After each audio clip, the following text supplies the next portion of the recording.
బయట పెట్టారు అంటే ఈరోజు అంతర్జాతీయ స్థాయిలో మన భారతదేశంలో అవినీతి గురించి చర్చ జరుగుతుంది అంటే ఇది అవమానం కాదా? అదానీ గారు దేశం పరువు తీస్తే జగన్మోహన్ రెడ్డి గారు ఆంధ్ర రాష్ట్ర పరువు తీశారు. జగన్మోహన్ రెడ్డి గారిని అడుగుతున్నాం, కేవలం మీ లంచం కోసం మీకు ఒక్క డీలులో వచ్చిన లంచం 1750 కోట్ల రూపాయలు అంటున్నారు. మీకు ఒక్క డీల్లో వచ్చిన లంచం 1750 కోట్ల రూపాయలు ప్రజలకు ఎంత భారంగా మారుతుందో ఒకసారైనా ఆలోచించలేకపోయారా?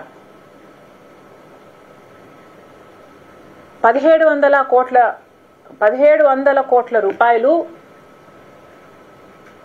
సోలార్ విద్యుత్లో జగన్మోహన్ రెడ్డి గారికి లంచం అయితే 17,000 కోట్ల రూపాయలు ఆంధ్ర రాష్ట్ర ప్రజల నెత్తిన విద్యుత్ భారం పడుతుంది. రెండిటికి కనెక్షన్ ఉంది అని నేను అంటం లేదు, కానీ ఈరోజు సినారియో చూడండి ఒకసారి. 1700 కోట్ల రూపాయలేమో జగన్మోహన్ రెడ్డి గారికి లంచం వచ్చింది విద్యుత్లో, సోలార్ విద్యుత్లో అని మాట్లాడుతున్నాం. మొన్నటి వరకు జగన్మోహన్ రెడ్డి గారు చేసిన అప్పుల వల్ల డిస్కాంలకు నష్టం వచ్చి 17,000 కోట్ల రూపాయలు ఆంధ్ర రాష్ట్ర ప్రజల మీద కరెంటు బిల్లుల భారం మోపబోతుంది చంద్రబాబు గవర్నమెంట్ అని మేము పగలనక రాత్రనక లాంతర్లు పట్టుకొని మరి ప్రొటెస్టులు చేసి ప్రజల కోసం కొట్లాడడం జరిగింది. ఏం జరుగుతుంది ఆంధ్ర రాష్ట్రంలో ఒకసారి గమనించమని అడుగుతున్నాం. 1750 కోట్ల రూపాయలేమో జగన్మోహన్ రెడ్డి గారికి విద్యుత్లో, సోలార్ విద్యుత్ డీలులో లంచమట. మరో పక్కేమో 17,000 కోట్ల రూపాయలు ఆంధ్ర రాష్ట్ర ప్రజల మీద భారం పడుతుంది. రెండింటికి కనెక్షన్ లేకపోయినా ఈరోజు జరుగుతున్న వాస్తవం అది. ఇలాంటి డీళ్లు చేసుకుంటే ఆఖరికి ప్రజల మీదే భారం పడుతుంది. ఈ డీల్లో కాకపోయినా ఇంకొకసారైనా ఇంకో సంవత్సరమైనా 25 సంవత్సరాలకు గాను ఈ డీలు కుదుర్చుకున్నారు అంటే ఆ భారం అంతా జనం మీదే పడుతుంది కదా. ఇది ఎక్కడి న్యాయం అని అడుగుతున్నా. జగన్మోహన్ రెడ్డి గారికి వచ్చే లంచాల కోసం ఆంధ్ర రాష్ట్ర ప్రజలను తాకట్టు పెట్టినట్టు కాదా ఇది అని అడుగుతున్నాం.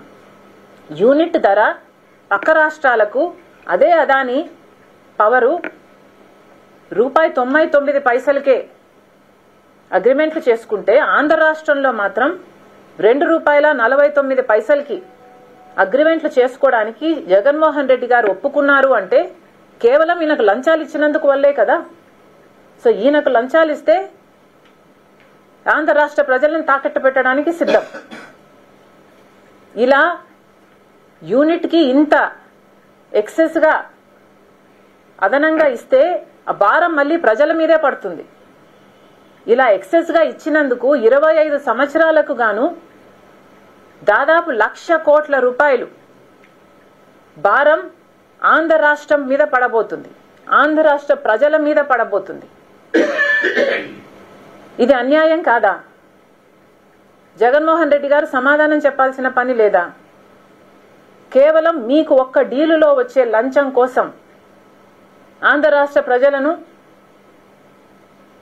డిస్కాంలను తాకట్టు పెట్టడానికి సిద్ధపడ్డారు. ఈరోజు జగన్మోహన్ రెడ్డి గారు అంతర్జాతీయ స్థాయిలో ఒక డిస్కషన్ జరుగుతుంది, ఇంత అవినీతి పరుడు అనే డిస్కషన్ జరుగుతుంది అంటే ఇది జగన్మోహన్ రెడ్డి గారి కుటుంబానికి మాత్రమే అవమానం కాదు, ఆంధ్ర రాష్ట్రానికి కూడా అవమానం, మన దేశానికి కూడా అవమానం. ఇంకెక్కడుంది క్రెడిబిలిటీ అని అడుగుతున్నాం. విశ్వసనీయత అని ఇంత గొప్ప గొప్ప మాటలు చెప్తారే మీరు, మీకు ఎక్కడుంది క్రెడిబిలిటీ? ఎక్కడ మిగిలింది క్రెడిబిలిటీ? 5 సంవత్సరాలు ప్రజలు బంగారు అవకాశాన్ని ఇస్తే దాన్ని అన్ని రకాలుగా దుర్వినియోగం చేశారు. ఎక్కడుంది మీకు క్రెడిబిలిటీ? 1750 కోట్ల రూపాయల కోసం ఈరోజు మీ పేరు ఒక భారతదేశంలోనే కాదు అమెరికాలో కూడా అవినీతి పరుడు అని ముద్ర పడింది అంటే ఇస్ ఇట్ వర్త్ ఇట్?